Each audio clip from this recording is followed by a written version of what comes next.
एक छोटे से गांव में श्यामलाल अपने परिवार के साथ सादा और ईमानदारी भरी जिंदगी जीते थे। उनके पास ज्यादा पैसा नहीं था, लेकिन दिल में सच्चाई और मेहनत की ताकत थी। राघव, उनका बेटा, शहर के सपने देखता था। उसे लगता था कि मेहनत नहीं, बल्कि चालाकी और शॉर्टकट से ही जिंदगी में सफलता मिलती है। पिताजी, ये खेती बाड़ी करके क्या मिलेगा? पूरी जिंदगी मेहनत करो और बदले में कुछ भी नहीं।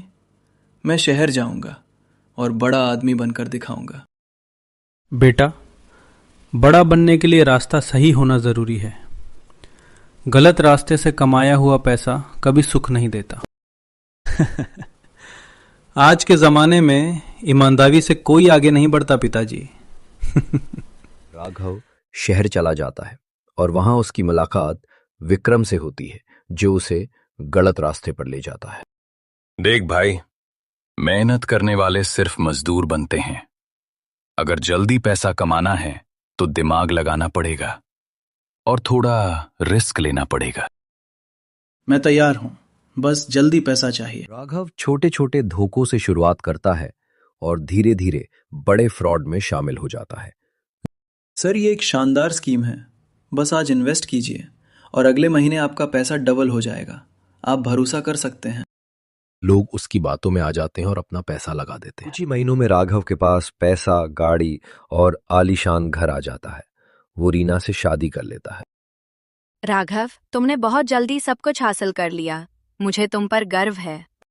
ये तो बस शुरुआत है, मैं और भी बड़ा बनूंगा। राघव अपने माता पिता को शहर बुलाता है, लेकिन अब उसका व्यवहार बदल चुका है। बेटा, तुम्हें इतना सफल देखकर दिल खुश हो गया। माँ, अब गांव वाली बातें छोड़ दो। यहाँ थोड़ा स्टाइल से रहना सीखो। बेटा, पैसा सब कुछ नहीं होता।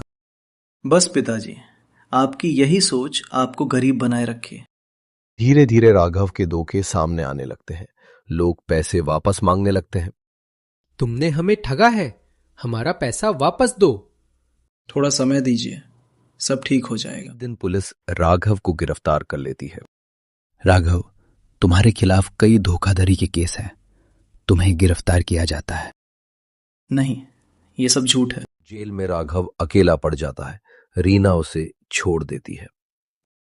मैं तुम्हारे साथ नहीं रह सकती। तुमने सब कुछ झूठ पर बनाया था। रीना, मुझे माफ कर दो। जेल में एक बुजुर्ग साधु से उसकी मुलाकात होती है। बेटा, जो बीज तुम बोते हो वही फल बनकर वापस आता है। तुमने धोखा बोया था, इसलिए दुख काट रहे हो। क्या अब कुछ ठीक हो सकता है? जब इंसान अपनी गलती मान लेता है, तभी बदलाव की शुरुआत होती है। राघव जेल से छूटने के बाद गांव लौटता है। पिताजी, माँ, मुझे माफ कर दीजिए। मैंने बहुत बड़ी गलती की। बेटा, गलती इंसान से ही होती है, लेकिन उसे सुधारना सबसे बड़ी बात है। राघव फिर से ईमानदारी से काम शुरू करता है और धीरे धीरे लोगों का विश्वास जीतता है। अब मैं वही करूंगा जो सही है, चाहे समय लगे, लेकिन मेहनत से ही आगे बढ़ूंगा। इस कहानी से हमें से सीख मिलती है कि जिंदगी में हर इंसान को उसके कर्मों का फल जरूर मिलता है। अगर आप बुरा करेंगे तो बुरा ही लौट कर आएगा, और अगर अच्छा करेंगे तो अच्छाई जरूर आपकी जिंदगी में लौटेगी। इसलिए हमेशा याद रखें, कर्मा जो बोओगे वही काटोगे।